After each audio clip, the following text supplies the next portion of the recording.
빚을 지면서 잘 사는 것보다 빚 없이 가난하게 사는 것이 더 중요하다, 이런 이야기를 하죠. 특별히 한국 사람들, 이 동양권에 있는 사람들은 이 빚에 대한 생각이 좀 달라요. 이 빚을 무엇으로 연결하느냐면 도덕과 연결시킵니다. 그래서 이 빚을 진다는 것은 옳지 않은 것이다 라고 생각합니다. 그래서 빚을 지는 사람들은 불성실한 사람이고 탐욕스러운 사람이고 도덕적으로 해이한 사람이다라는 이제 도덕적인 가치를 평가합니다. 또 우리는 어떤 마음을 갖고 있냐? 빚에 대한 두려움을 갖고 있어요. 그리고 어떤 짐이라고 생각하죠. 불안정한 어떤 삶의 형태, 불안 요소라고 생각합니다. 그리고 또 심정적으로는요, 빚이라는 것은 신세를 지는 거잖아요. 그리고 또 누군가에게 피해를 준다라고 생각하는 경향들이 있어요. 이 빚에 대한 일반적인 생각이죠. 우리 보통 사람들입니다. 그런데 우리가 자본주의의 시대를 살아가고 있잖아요. 그래서 저도 좀 부족하지만 이제 자본주의, 돈에 대한 공부를 조금씩 하고 있습니다.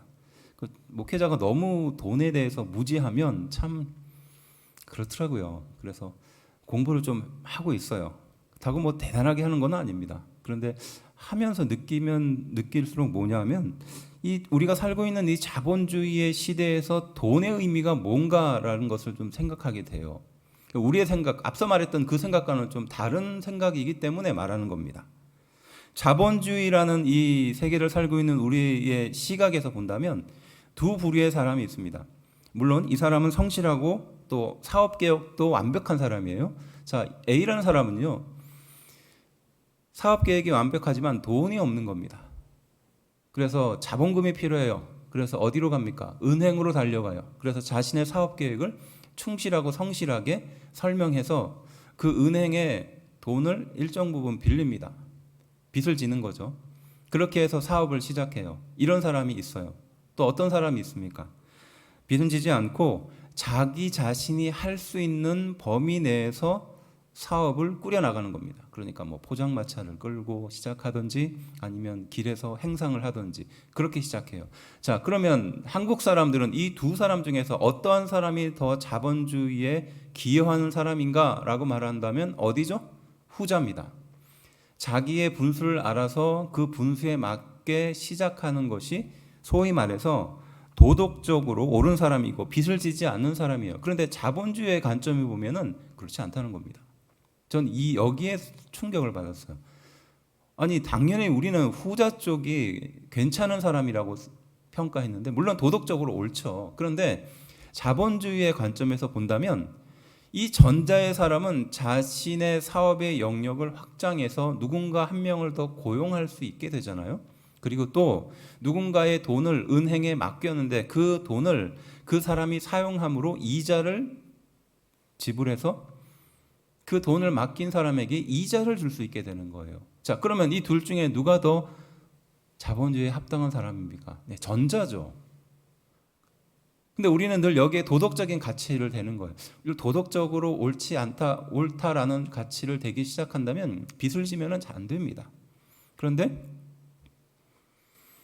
돈의 관점에서 생각해 보면 좀 다른 의미라는 거예요. 물론 이 사람이 감당 못할 빚을 빌리거나 탐욕에 빠지거나 그러면 더 큰 피해가 가죠. 그럼 이건 분명히 윤리적으로 문제가 있습니다. 그렇지만 이 돈이라는 관점에서 본다면 빚은 결국 이런 말이더라고요. 빚이 없으면 돈도 없다라는 말이에요. 좀 아이러니한 말이지만 이렇게 설명을 합니다. 그래서 우리는 이 돈에 관련돼 가지고 파산과 면책이라는 좀 생소하지만 많이 들어보셨을 수도 있는 그런 명칭들이 있어요. 파산 뭐죠?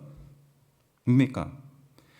개인과 기업이 부채를 완전히 갚을 수 없는 상태에서 모든 재산을 그 채권자에게 공개를 해서 소위 말해서 그렇게 자신이 가지고 있는 걸로 이제 갚겠다. 그리고 이후에 회생 절차를 밟겠다. 이런 겁니다. 파산입니다. 그런데 이 파산이라는 것과 더불어서 같이 움직이는 게 있는데 뭐냐? 면책이에요. 면책. 성실하지만 불운한 어떤 한 개인이 이 면책이라는 것을 통해서 빚을 갚을 책임을 면제해 주는 겁니다. 그래서 새로운 출발의 기회를 주는 거예요.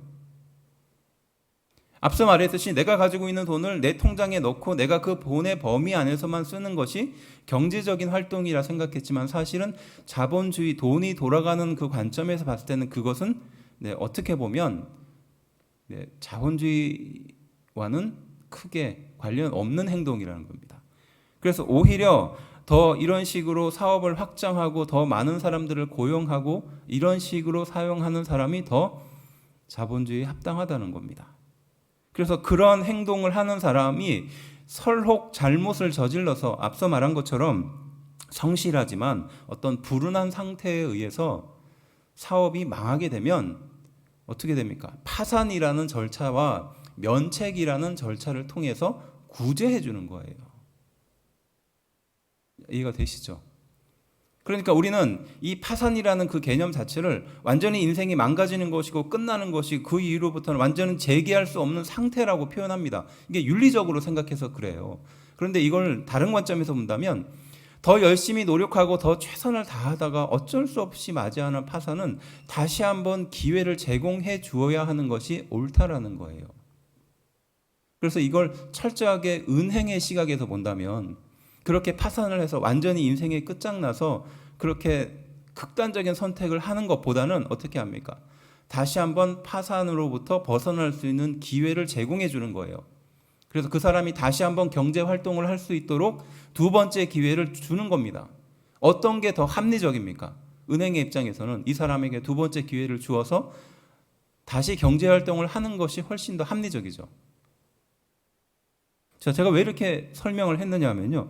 이 파생과 면책이라는 것이 제가 처음에 받아들일 때는 좀 이해할 수 없었어요. 어떻게 도덕적으로 해이하고 분수에 맞추지 못하는 삶을 사는 사람에게 이렇게 파산이라는 어떻게 보면 면죄부를 줄 수 있느냐.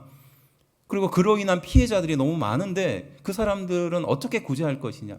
근데 이건 어떻게 보면 철저하게 도덕적으로 접근한 겁니다. 그런데 조금 더 다른 관점에서 본다면 우리 생각과는 좀 다르다는 겁니다. 그래서 파산과 면책이라는 것이 어떻게 보면 우리가 살고 있는 이 자본주의를 돌아가게 하는 굉장히 근본적인 그 밑바탕에 있는 보호장치라는 거예요. 전 이걸 보면서 이것을 우리에게 적용을 한다면, 나에게 적용한다면 그게 무엇일까요? 두 가지 의미예요. 우리는 언제든지 두 번째 기회를 얻을 수 있다는 것이에요. 한 번 기회가 주어지고 그것을 실패하면 끝나는 게 아니라 다시 한번 기회는 언제든지 주어진다는 거예요. 그 두 번째는 뭘까요? 생명보다 더 귀한 것은 없다는 겁니다. 이건 전혀 신앙적이지 않아요. 그냥 우리가 적용하기에 그래요. 세상에 돈보다 더 중요한 게 있을까요? 이렇게 말하는 사람이 있습니다. 하지만 사실은요, 돈보다 더 중요한 것은 많습니다. 안 그렇습니까?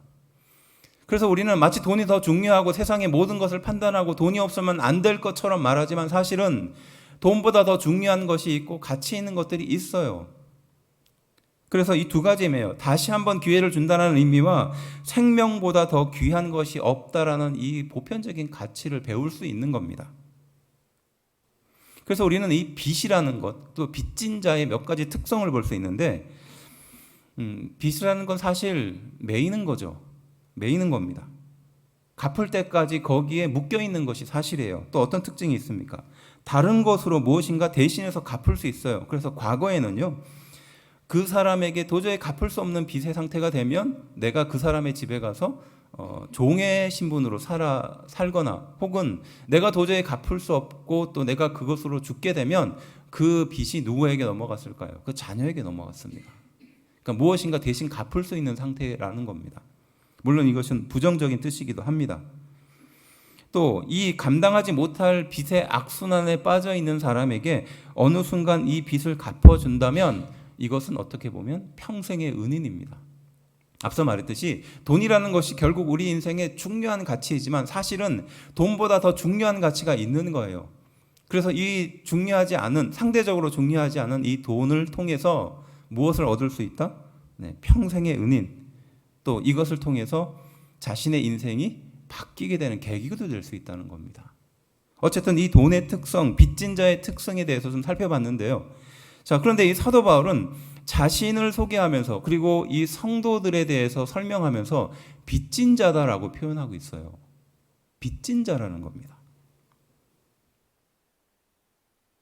우리는 빚을 지고 신세를 진 사람이라는 표현입니다.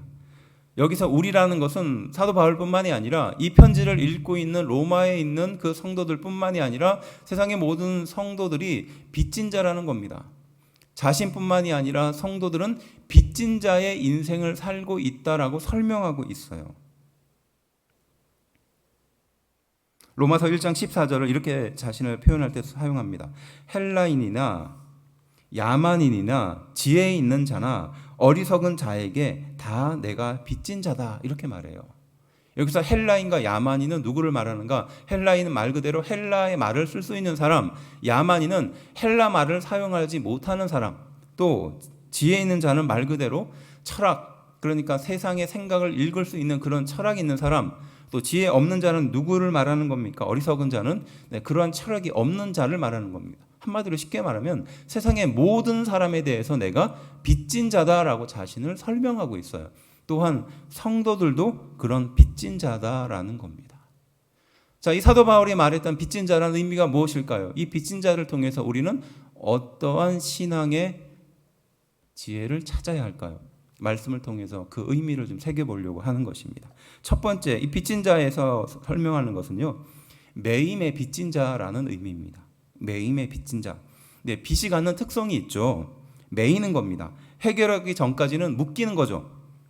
이건 다른 말로 표현하면 앞서 표현했듯이 종의 상태에 빠져 있는 겁니다.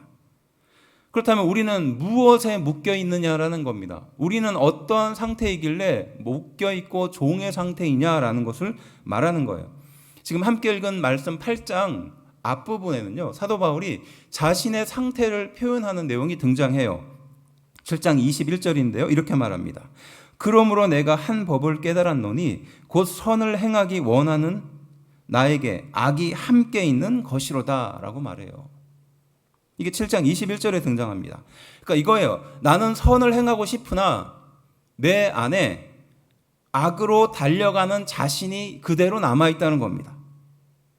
자기 안에 선과 악이 있는데 그 속에서 늘 싸운다는 겁니다. 그런데 그 결과는 어떻다는 것이죠? 늘 패배라는 거예요. 내가 좀 이길 만한 어떤 실력이 있으면 모르겠는데 절대 그렇지 않다는 겁니다. 내 안에 선과 악이 항상 있고 늘 싸우고 나는 선한 삶을 살고 싶으나 나의 결과는 늘 악을 선택하고 패배를 향하여 달려가는 인생이라는 겁니다. 그래서 나는 죄에 굴복하는 사람이다 라는 뜻에서 24절은 오호라 나는 곤고한 사람이다 라고 표현하고 있어요. 곤고하다는 게 뭡니까? 희망이 없다는 겁니다. 뭐 하나 남아있는 게 없다는 거예요. 자신은 종이고 죄인이고 이 죄에 묶여있는 상태다라고 자신을 표현하고 있는 것입니다. 헤어나오지 못하는 빚, 묶여있는 빚을 지고 있다는 겁니다. 그것을 죄의 상태라고 표현하는 것이죠. 그렇게 보면 인간은요, 평생 매여있는 존재예요. 빚을 지고 살아가는 존재입니다. 헤어나올 수 없는 그 죄로 살아가는 존재라는 겁니다. 아무리 벗어나려고 하고 아무리 싸움에서 이기려고 하나 결국은 실패하고 좌절할 수밖에 없는 인생이라는 겁니다. 자신의 의지를 가지고 그것을 벗어나기 위해서 백방으로 노력하나 결국은 실패한다는 겁니다. 이게 무엇이라고요? 매여있는 종의 상태와 같다는 겁니다.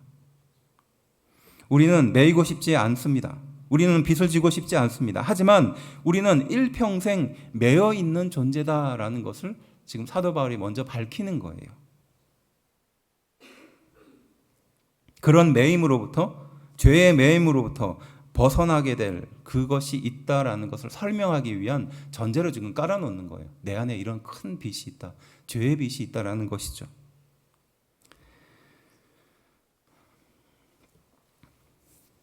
저는 이 매여 있다라는 말을 생각할 때마다 저희 어머니가 생각이 나요. 저희 어머니의 그 평상시의 말은 늘 이거였습니다.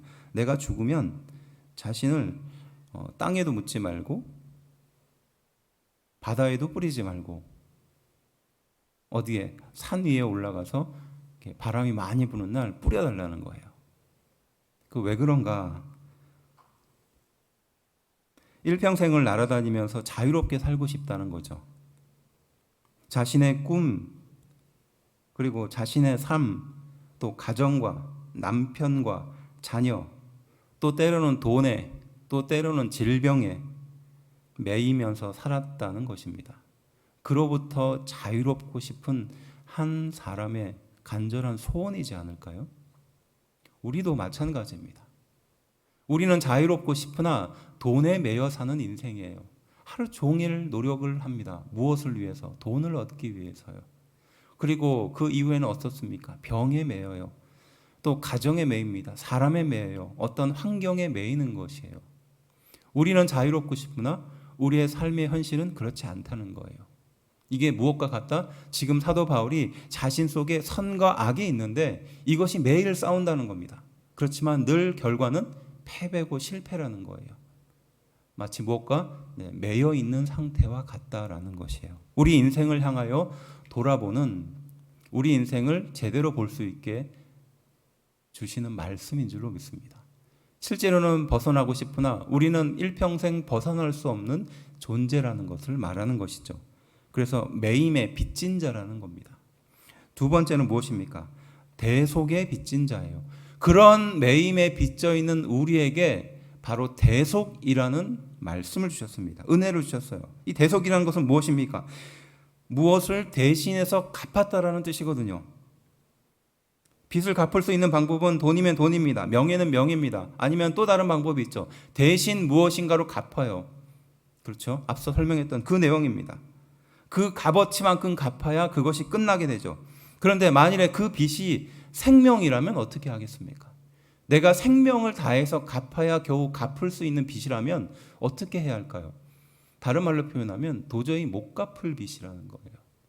좀 갚을 만한 빚이면은 어떻게 해보겠으나 도저히 갚을 수 없는 빚이라면, 내가 생명을 다해서 갚아야 할 빚이라면 절망에 이르지 않겠습니까? 내 안에 선과 악의 싸움에서 늘 패배하는 상태에서 우리는 생명을 얻어서 영원히 자유롭고 싶으나 죄 속에서 결국 사망으로 끝나는 인생이라는 것을 말하는 것이죠. 우리는 그것을 갚을 수 있는 능력이 전혀 없다는 것이에요. 신방을 가다 보면 참 다양한 사람들을 만나거든요. 병중에 있는 분들, 또 경제적인 궁핍함에 처해 있는 분들, 또 관계 문제에 빠져서 인생을 절망하고 있는 분들을 만납니다. 그 중에서 제가 가장 무력감을 느끼는 대상이 누구냐 하면 신생아들이에요. 그 어머니는 우리가 알만한 그런 유명한 대학교의 교수입니다. 그 아버지는 여의도에서 일을 하는 이름을 대면 알만한 그런 회사에서 그렇게 남들 부럽지 않은, 어떻게 보면 뭐 하나 부족한 것이 없는 그런 부부예요. 그런데 이 부부가 아이를 낳았는데 이 아이가 태어나면서부터 심장에 기형이 있는 거예요. 그래서 신방을 간 거죠. 가니까 아이는 인큐베이터 속에 들어가 있고 부모님은 어쩔 줄 모르는 그 마음을 가지고 아이를 바라보고 있는 거예요. 그걸 보면서 인큐베이터 속 생명을 바라보면서 할 수 있는 것이 없는 거예요. 그 아이를 향하여 해줄 수 있는 게 없는 겁니다. 아이는 머리에도 바늘이 꽂혀 있고 발바닥에도 바늘이 꽂혀 있어요. 그런 상황을 보면서 부모가 해줄 수 있는 게 없는 겁니다. 그럴 때 무력감을 느끼는 것처럼 우리 또한 그러한 인생이라는 겁니다. 우리가 그런 상태에 놓여져 있다는 것을 누가 안타까운 마음으로 바라볼까요? 하나님께서 우리 인생을 향하여 그렇게 바라보고 있는 겁니다. 우리는 우리가 원하는 대로, 우리가 행복하는 대로, 우리가 원하는 대로 그렇게 살아가려 하나 그렇게 인큐베이터 속에 있는 아이처럼 숨도 제대로 쉬지 못하는 상태에 죄에 눌려 있는 상태인 거예요. 그때 우리 인생을 바라보는 하나님의 마음이 그러하지 않겠습니까? 하지만 우리 하나님은 능력이 많으신 분이에요. 그것을 능히 해결할 수 있는 분이신 줄로 믿습니다. 그래서 우리에게 대속의 은혜를 주신 거예요. 예수 그리스도가 생명으로 대신 갚아주신 줄로 믿습니다. 그래서 이어지는 말씀 8장 1절은 그러므로 이제 그리스도 예수 안에 있는 자에게는 결코 정죄함이 없다라고 선포해 주는 거예요. 우리가 도저히 해결할 수 없는 생명으로 갚아야 될 그 빚을 예수님께서 대신 갚아주었을 뿐만이 아니라 너는 이제 더 이상 빚이 없다, 정죄함이 없다라고 선포해 주신 줄로 믿습니다. 또한 2절 이렇게 말합니다. 이는 그리스도 예수 안에 있는 생명의 성령의 법이 죄와 사망의 법에서 너를 해방하였음이니라. 이렇게 말합니다. 죽은 상태에서 도저히 감당할 수 없는 그 상태에서 바로 예수님을 통해 대속의 은혜를 주셨으며 더 이상 정죄함이 없으며 이제 완전한 자유와 해방으로 살 수 있는 인생이다라고 선포해 주신 줄로 믿습니다. 이것이 대속의 빚진 자라는 뜻이죠. 그리고 마지막 세 번째는 무엇입니까? 은혜의 빚진 자예요. 은혜의 빚진 자. 특별히 은혜의 빚진 자는요, 빚을 해결받은 사람의 태도와 연결되어 있어요. 그래서 은혜의 빚진 자는 과연 어떻게 살아야 하는가라는 질문에 대한 답이 될 수 있습니다. 갚을 수 없는, 도저히 감당할 수 없는 그 빚을 대신 예수님께서 갚아주셨는데 우리는 어떻게 살아야 하는가라는 질문에 대한 답이 될 수 있어요. 그것을 한마디로 정리하면 은혜라는 겁니다. 우리는 마태복음 18장에 등장하는 1만 달란트 빚진 사람의 예를 잘 알고 있습니다. 1만 달란트 무엇입니까? 한 달란트만 해도 몇 억이에요. 1만 달란트는 도저히 사람으로서는 갚을 수 없는 빚입니다. 일평생 감옥에 있어도, 그리고 그 사람이 죽고 자녀의 자녀가 갚아도 갚을 수 없는 빚이에요. 그런데 주인은 그것을 탕감해 주죠. 없다 해주는 겁니다. 바로 그 사람에 대한 예예요. 그래서 은혜의 빚진 자의 태도에 대해서 이어지는 로마서 15장 27절은 이것을 이렇게 설명해요. 저희가 기뻐서 하였거니와 또한 저희는 그들에게 빚진 자니 만일 이방인들이 그들의 영적인 것을 나눠 가졌으면 육적인 것으로 그들을 섬기는 것이 마땅하니라 라고 말해요. 이게 이 배경이 있는데 무엇이냐면요, 이방인이었던 고린도 교회, 마게도냐에 살고 있는 아가야 지역의 고린도 교회가 지금 어떤 돈을 모아서 예루살렘에 있는 교회 가난한 사람들에게 도움을 주었던 모양입니다. 그래서 이것에 대해서 사도 바울이 로마서 15장에 평가하는 거예요. 무엇입니까? 그들을 돕는 것은 너희의 자랑이 아니다. 결코 이방인으로서 유대인을 돕는 것은 자랑이 아니다. 무엇이냐? 은혜의 빚진 자의 행동이다 라고 표현하는 겁니다. 이방인의 입장에서는 우월감이 생길 수도 있어요. 그런데 그렇지 않다는 겁니다. 오히려 평생 은혜의 빚진 자로 사는 사람의 당연한 행동이다라고 표현하는 거예요. 하나님이 나에게 해준 것이 너무나 크고 너무나 대단한데 그에 비하면 이것은 아무것도 아니다라는 뜻에서 설명하는 것이죠. 그런데 우리는 자꾸 어떻게 돌아갑니까? 과거의 상태로 돌아가는 거예요. 과거에 감당할 수 없는 빚진 상태로 자꾸 돌아가려고 하는 겁니다. 그 유혹이죠.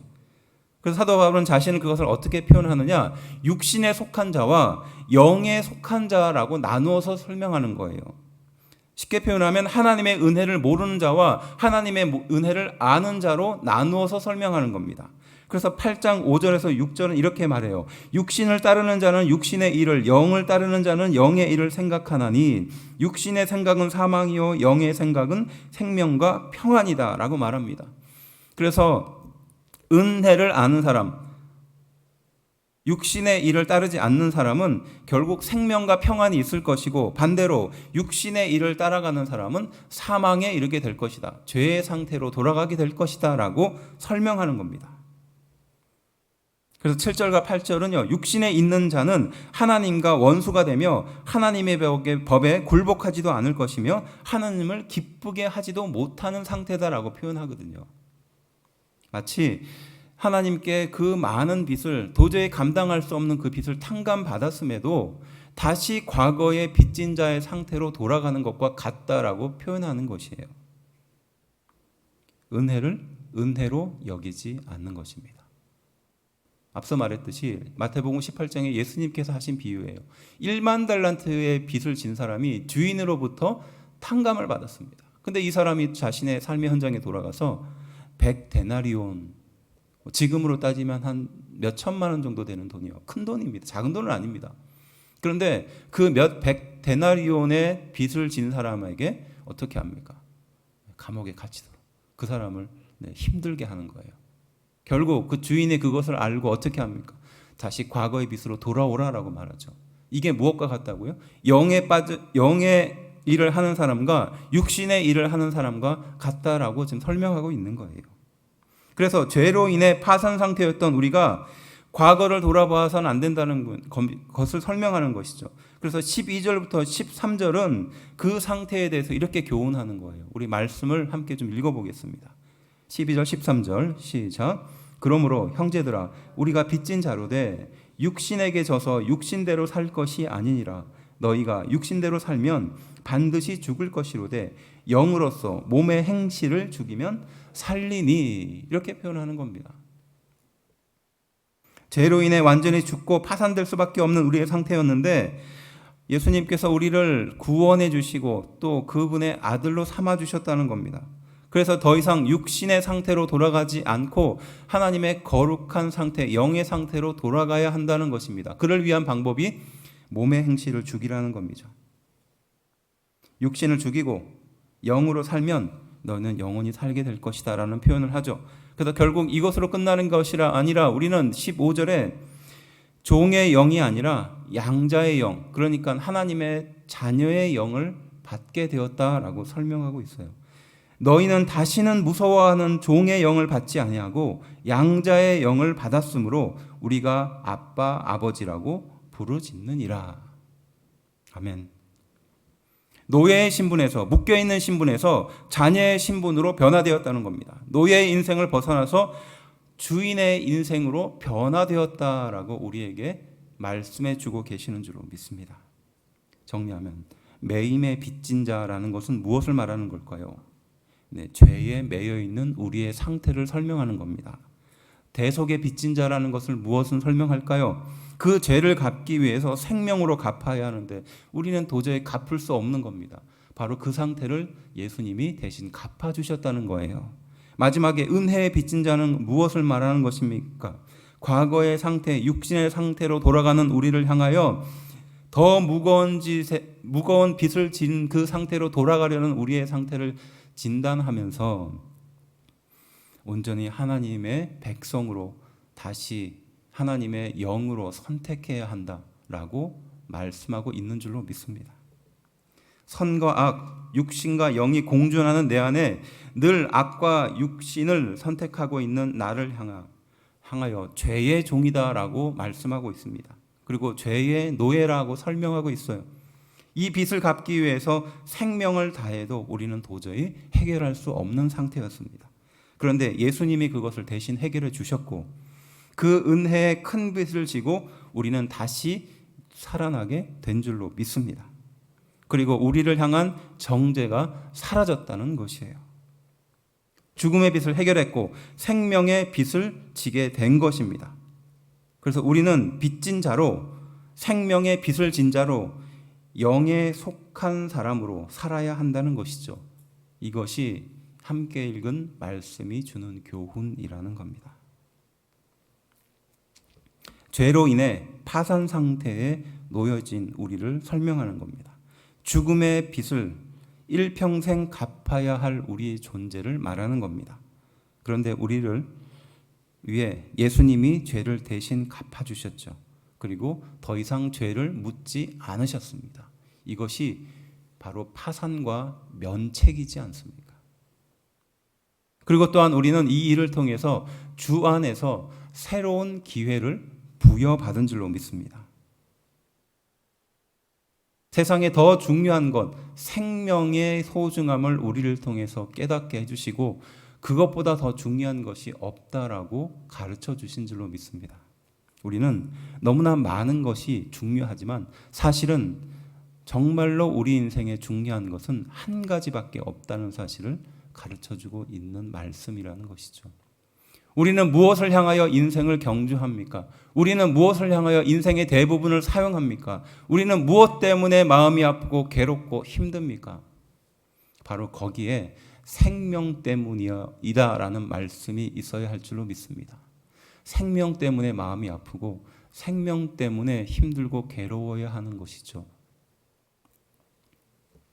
하나님이 나에게 주신 은혜를 바라보며 그 은혜에 대한 감격으로 살아야 될 이유가 바로 여기 있다는 것입니다.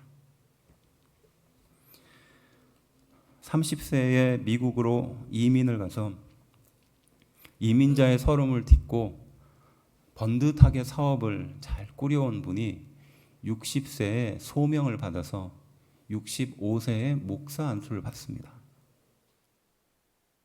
그리고 이름도 모르는, 사람도 모르는 생소한 그 나라에 가서 선교를 시작해요. 자신의 사업을 다 접고 또 가족들의 기도와 교회의 기도를 업고 그 선교지의 현장에 홀홀단신 뛰어들어가죠. 그리고 제가 그분을 만난 게 70세였어요. 70세에 그 몸을 이끌고 해외에 아무도 없는 그 선교지에서 그렇게 살고 있는 분이었습니다. 그리고 그때 그분의 상태는 몸에 암을 짊어지고 있는 상태였어요. 마지막 날 알게 됐어요. 그래서 6개월에 한 번씩 한국에 들어가서 치료를 받고 그렇게 살아야 되는 분이었습니다. 마지막 날 집회가 끝나고 그 선교사님과 대화할 기회가 있었는데 그 선교사님과 대화 중에 이런 이야기를 하시더라고요. 내가 일평생 갚아야 될 빚이 있는데 그 빚을 뒤늦게나마 깨달았고 그 빚을 갚기 위해서 지금 이렇게 선교를 하고 있다라는 것입니다. 하나님이 내게 주신 은혜가 너무 커서 도저히 갚을 길이 없었고 그 빚을 조금이라도 갚아서 마음의 양심의 거리낌이라도 덜고자 이렇게 나와 있다는 겁니다. 저는 그분의 고백을 들으면서 우리가 어떠한 마음의 자세로 살아야 하는지, 또 하나님은 우리에게 얼마나 큰 은혜로 지금까지 인도해 주셨는지에 대해서 돌아보게 됐습니다. 마찬가지로 하나님은 우리 인생을 향하여 그렇게 은혜를 주시는 줄로 믿습니다. 내가 살아있고 내가 숨쉬고 내가 생각하고 내가 누리는 모든 것 또한 사실은 은혜였는데 우리는 권리인 줄 오해하고 있었던 거예요. 그리고 우리는 돈의 빚진 자가 되어서, 명예의 빚진 자가 되어서, 권세의 빚진 자가 되어서, 관계의 빚진 자가 되어서 인생을 허비하고 그 인생으로 뛰어가고 있었던 것이었죠. 그렇게 죽음을 향하여 달려가고 있는 우리 인생을 향하여 예수님이 다시 한번 손을 내밀어 주신 줄로 믿습니다. 바로 그 인생을 향하여 주시는 은혜가 크고 큰 줄로 믿습니다. 오늘 말씀을 통해서 하나님의 거룩한 빚진 자가 되어 일평생 그 은혜에 감격하며 감사하며 살아가는 우리가 되어야 할 줄로 믿습니다. 은혜는 어디에서부터 시작될까요? 그것은 바로 빚진 자의 마음을 회복할 때부터 시작되는 줄로 믿습니다. 기도하겠습니다.